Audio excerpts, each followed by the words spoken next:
ایسا خوشبو دینے والا بن جائیں کہ جو تمہاری سنگت میں بیٹھے اسے بھی حضور کی جستجو کا ذوق پیدا ہو جائے، اس کے دل میں بھی حضور کی طلب کا جذبہ پیدا ہو جائے۔ یہ اسی وقت ہو سکتا ہے جب ہم کریں گے حضور کی طلب، حضور کی طلب، حضور کی طلب۔ اسی لیے تو ہمارے آقا نے فرمایا کہ قیامت کے دن جو سب سے زیادہ میرے قریب رہنا چاہتا ہے تو میرے قریب سب سے زیادہ وہ ہوگا جو دنیا میں سب سے زیادہ مجھ پر درود پڑتا ہوگا۔ یہ حضور سے قریب ہونے کی باتیں ہیں۔ جو نماز پڑھتا ہے، سرکار فرماتے زمین کے کسی کونے پر میرا امتی مرد ہو یا عورت ہو، جب وہ رب کو سجدہ کرتا ہے گنبد خضرا میں میری آنکھوں کو ٹھنڈک پہنچ جاتی ہے۔ یہ حضور کا قرب اور حضور کی طلب کے طریقے ہیں۔ یوں سلمان فارسی نے کہاں کہاں لیے پھرتی ہیں جستجو رسول، اور کس کس طریقے سے حضور علیہ الصلوۃ والسلام کی خدمت میں پہنچے۔ اور یہ تو مردوں کی بات ہے، میں آپ کو ایک عورت کی داستان سناؤں، اور وہ بھی ایسی ہے کہ اگر اس کو پوری سناؤں میں آپ کے سامنے دل کانپ جائے، دل لرز جائیں کہ کیا عورتوں نے بھی اپنے نبی سے ایسا پیار کیا ہے؟ کیا عورتوں نے بھی اپنے نبی کی طلب میں ایسے ایسے قدم اٹھائے ہیں؟ کیا عورتوں نے بھی حضور کی جستجو کے اندر اتنے بڑے کارنامے انجام دیے؟ اللہ اکبر۔ جب مکے میں کلمہ پڑھنے والوں پر ظلم ہونے لگے، سرکار نے فرمایا حبشہ کی طرف ہجرت کر جاؤ۔ حبشہ کی طرف جانے والوں میں جو پہلا دستہ نکلا اس میں حضرت ام سلمہ رضی اللہ تعالی عنہا اور ان کے شوہر عبداللہ بن عبد الاسد، وہ دونوں گئے۔ لیکن جب اپنا ملک چھوڑنا آپ کو پتا ہے نا بہت مشکل ہے، بہت کٹھن ہے۔ آدمی 5-10 سال باہر بھی جاتا ہے پھر بھی اپنے ملک پلٹ کر واپس آتا ہے، وہاں کی خوشحالی میں اس کو وہ لذت نہیں ملتی جو اپنے گاؤں کے کانٹوں کو دیکھ کر کے بھی اسے لذت ملتی ہے، کیونکہ ایک وطن سے فطری پیار ہوتا ہے۔ سلمان فارسی کے بعد یہ حضرت ام سلمہ کی داستان ہے۔ گئے تھے حبشہ، وہاں سکون تھا، کوئی تکلیف نہیں تھی، لیکن اپنا وطن مکہ یاد آ رہا تھا۔ جب انہیں وہاں پتا چلا کہ حضرت امیر حمزہ ایمان لے آئے، عمر ابن خطاب ایمان لے آئے، اور اب تو اسلام کا روب اور دبدبہ ہونے لگا، تو انہوں نے جلدی کر کے پھر واپس مکہ آ گئے۔ لیکن حضرت ام سلمہ فرماتی ہیں ہم نے مکہ واپس پلٹنے میں جلدی کی، یہاں پہنچے تو پتا چلا کہ ظالموں کے ظلم اور بڑھ گئے ہیں، ان کی طرف سے شدتیں اور بڑھ گئی ہیں۔ جب ہم یہاں پہنچے تو اب ہمیں پتا چلا کہ یہ تو بڑی تکلیف کی باتیں ہیں۔ سرکار نے پھر اجازت دی، اب تم مدینے کی طرف ہجرت کر جاؤ۔ توجہ سے سننا اس بات کو، عورتیں بہت دھیان سے سنیں اس بات کو۔ حضرت ام سلمہ قبیلہ بنو مخزوم کی بیٹی تھی، اور قبیلہ بنو مخزوم کے سردار کی بیٹی تھی، اور سردار ایسا کہ جس کی سخاوت بہت مشہور تھی۔ اگر کسی قافلے میں وہ ہوتا تو قافلے کا ہر فرد کہتا اب ہمیں ساتھ سامان لینے کی کوئی ضرورت نہیں، جب یہ ہے تو اب ہمیں کوئی ٹینشن نہیں ہے۔ اتنے سخی سردار کی بیٹی بنو مخزوم قبیلے کی، اور ان کے شوہر بنو اسد کے قبیلے سے تعلق رکھتے تھے۔ حضرت ام سلمہ کہتی ہے سرکار نے حکم دیا تھا ہجرت کر کے مدینہ چلے جاؤ، تو میں اونٹنی پر بیٹھی، میرا بیٹا سلمہ میری گود میں بیٹھا، اور میرے شوہر ابو سلمہ اونٹنی کی نکیل پکڑ کر، ہم تینوں شوہر بیوی اور بیٹا تین ہیں، مکے سے باہر نکل رہے ہیں۔ حضرت ام سلمہ خود بیان فرماتی ہیں ابھی ہم لوگ مکے کی حدود کراس نہیں کیے تھے کہ قبیلہ بنو مخزوم، یعنی ام سلمہ فرماتی ہے میرے خاندان والے لوگ آ گئے اور انہوں نے اونٹ کو پکڑ لیا، اور میرے شوہر سے کہا کہ تم تو قبیلہ بنو اسد سے تعلق رکھتے ہو، تمہیں جانا ہو تو جاؤ، ہم تمہیں نہیں روک سکتے، لیکن ہمارے خاندان کی بیٹی بنو مخزوم کے سردار کی بیٹی، اس کو تم مدینہ لے جانا چاہتے ہو، ہم تمہیں لے جانے نہیں دیں گے۔ حضرت ام سلمہ فرماتی ہیں انہوں نے مجھے اور میرے بیٹے دونوں کو میرے شوہر سے چھین لیا اور لے کر کے مجھے واپس مکے کی طرف چلنے لگے۔ ام سلمہ فرماتی ہیں میں اور میرا بیٹا دونوں اپنے شوہر سے جدا ہو گئے، لیکن میرے شوہر کے دل میں جو نبی کے حکم پر مدینہ جانے کا سچا جذبہ طلب تھا، سچی آرزو تھی، میرے شوہر نے ایک قدم واپس نہیں پلٹایا، بلکہ مجھے میرے قبیلے والے واپس لے گئے۔ تو میرے شوہر حضور کے حکم پر ہجرت کرتے ہوئے مدینہ پہنچ گئے۔ اب حضرت ام سلمہ فرماتی ہے جب مجھے بنو مخزوم کے لوگ لے کے گھر جانے لگے تو ادھر بنو اسد کے لوگ آ گئے جو میرے شوہر کے خاندان والے تھے۔ انہوں نے کہا اے بنو مخزوم کے لوگوں، تم اپنی بیٹی کو لے جاتے ہو، چلو تم لے جاؤ، مگر اس کی گود میں جو بیٹا ہے وہ تو ہمارے خاندان کا ہے، ہم اس کو تمہارے خاندان میں نہیں جانے دیں گے۔ ام سلمہ فرماتے ہیں میرا بیٹا بھی مجھ سے چھین کر لے گئے۔ اب ایک ماں ہے، چھوٹا بیٹا ہے، وہ بھی جدا ہو گیا، شوہر ہیں وہ بھی جدا ہو گئے۔ حضرت ام سلمہ فرماتی ہیں کہ میرے شوہر اور میرے بیٹے کی جدائی میں 1 سال میں نے یوں گزارا کہ روزانہ جس جگہ سے ہمیں سرکار کے حکم پر مدینہ جانے سے روکا گیا تھا، میں 1 سال تک روزانہ اس جگہ پر آتی، صبح سے شام تک روتی رہتی، آنسو بہاتی کہ ہائے کاش مجھے کیوں مدینے نہ جانے دیا گیا، مجھے کیوں حضور کے حکم پر عمل نہ کرنے دیا گیا۔ وہاں بیٹھ کر کے روزانہ صبح سے شام ہونے تک میں روتی رہتی، لوگ مجھے دیکھتے اور اس طریقے سے میں اپنا درد بھرا وقت گزارتی۔ ام سلمہ فرماتے ہیں میں روزانہ یوں روتی، شام کو گھر آتی، اس طریقے سے میں نے 1 سال گزار دیا۔ 1 سال کوئی معمولی دن ہوتا ہے؟ کوئی معمولی وقت ہوتا ہے؟ یہ حضور کی طلب میں، حضور کی جستجو میں یہ عورتوں کے جذبات تھے، یہ عورتوں کے معاملات تھے۔ تو آپ غور فرمائیں اس چیز کے اوپر، حتیٰ کہ 1 سال گزرا تو حضرت ام سلمہ فرماتی ہیں میرا چچا زاد بھائی آیا اور اس نے پھر میرے بارے میں دیکھ کر اس کو رحم آ گیا، جا کر کے اس نے بنو مخزوم سے کہا یارو تمہیں رحم نہیں آتا اس تنگ دست عورت پر جو بیچاری اس قدر زیادہ دکھ درد میں ہے، اس کا شوہر بھی اس سے جدا، اس کے بیٹا بھی اس سے جدا۔ تو لوگوں کو رحم آ گیا، کہا ٹھیک ہے تم اس کو مدینہ پہنچا دو۔ تو حضرت ام سلمہ نے کہا میں اپنے بیٹے کو لیے بغیر نہیں جاؤں گی، یہاں تک کہ بنو اسد سے بات کی، ان کا بیٹا بھی انہیں دے دیا گیا، اور پھر اس طریقے سے 1 سال تک اپنے بیٹے اپنے شوہر کی جدائی میں حضرت ام سلمہ نے وقت گزارا، دن بھر روتی، رات بھر آہیں بھرتی، بس یہ کہ مجھے نبی کے حکم پر عمل نہ کرنے دیا گیا، شوہر اور بچے سے جدا کر دیا گیا۔ کیسی خواتین تھی، کیسا سچا جذبہ طلب تھا۔ آج ہماری پوزیشن کیا ہے، ہماری حالت کیا ہے؟ بس میں مردوں سے عورتوں سے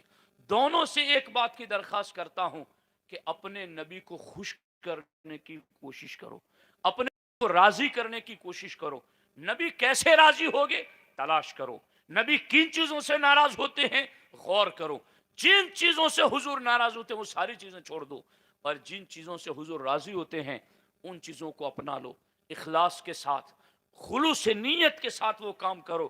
اخیر کے اندر میں ایک حدیث پاک سناتا ہوں آپ کو، اور اس کو سنا کر کے میں گفتگو کو ختم کرتا ہوں۔ دھیان سے اس بات کو سننا کہ صحابہ کرام نے کس کس منزل پر جا کر حضور علیہ الصلوۃ والسلام کی محبتوں کا ثبوت دیا ہے۔ حضرت زید بن دسنا رضی اللہ تعالیٰ عنہ صحابی رسول ہیں، کئی مرتبہ مسلمانوں کی طرف سے جنگوں میں کفار کے سامنے لڑے ہیں۔ ایک مرتبہ کافروں نے ان کو کسی طرح سے گرفتار کر لیا، اور گرفتار کرنے کے بعد ابو سفیان جو کہ اس وقت ایمان نہیں لائے تھے، انہوں نے اس کو گرفتار کیا، حکم دیا پورے مکے میں کل مقام تنعیم پر زید بن دسنا کو سولی پر لٹکایا جائے گا۔ حضرت زید کہتے ہیں مجھے لے کر کے سولی کے قریب آئے، اور سولی کے قریب آ کر کے ابو سفیان نے مجھ سے کہا کہ اے زید کیا تم اس بات کو پسند کرتے ہو کہ تمہاری جگہ پر تمہارے نبی کو سولی پر لٹکا دیا جائے اور تم اپنے بیوی بچوں میں خوشحالی کے ساتھ رہو، کوئی ٹینشن نہ ہو تمہیں، اپنے بیوی بچوں میں موج سے رہتے، اور تمہاری جگہ پر تمہارے نبی کو پھانسی پر لٹکا دیا جاتا، تو کیا تم اس بات کو پسند کرو گے؟ اس پر حضرت زید کا جواب کیا تھا؟ آج ہمارا دین اور ہم یوں ہی اتنے دور فاصلے پر کھڑے ہیں، دین تجھے جو ہونا ہے ہوا کرے، میں تو اپنی بیوی بچوں میں خوش ہوں، مجھے کوئی تکلیف نہ ہو،